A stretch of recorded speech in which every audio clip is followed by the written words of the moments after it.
Well, Veterans Day is approaching November 11th, and we're recognizing our heroes. The National D-Day Museum opened to great enthusiasm and fanfare, but a glaring oversight left some veterans feeling left out. LBJ tells the story of what happened and how the issue was resolved today in Veterans Voices.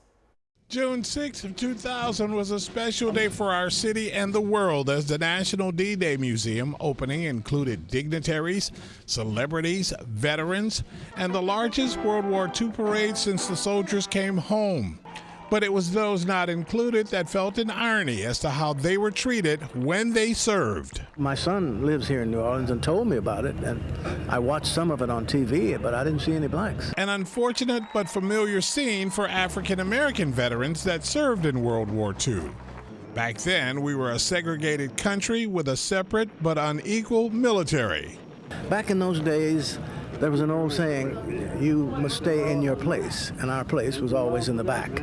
James Butler wasn't the only person who noticed the lack of recognition of black servicemen and women in the museum's opening. Following that weekend, local director and then educator at SUNO, Tommy Myrick, penned a letter to the Times-Picayune that the oversight of not saluting blacks in this celebration could not go by silently. Because I knew that my father served in World War II. I knew that my great-grandfather was a part of the Civil War. So the omission of African Americans to the contribution to the freedom and the of this country was appalling to me. What ensued were conversations with Myrick and some of the black veterans and the museum's leadership. They wanted to know, what is it that we wanted? I said, we want a parade. What do you mean you want a parade?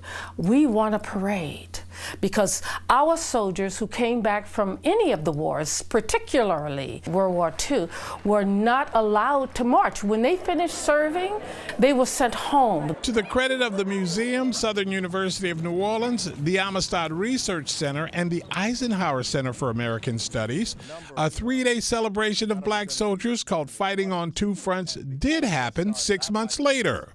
He called me over to his office. He said, Sergeant Marshall, I see you boys got follies down there. I said, yes, we do. That celebration included many of the veterans telling their stories and discussion panels.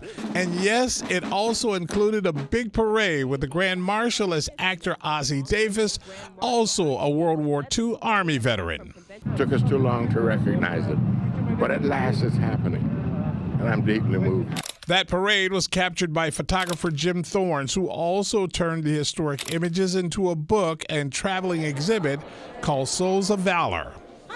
The story is more than just about World War II. It's about a community of people, a race of people who went away for a country that didn't love them, didn't care about them, to prove that they cared about this country and to show their commitment and for a great nation. For Veterans Voices, I'm LBJ, WGNO News. Over the years, the D-Day Museum, now known as the World War II Museum, has paid tribute to black servicemen and women in several different exhibits. In fact, the newest is called Fighting for the Right to Fight, and it opens on November 16th.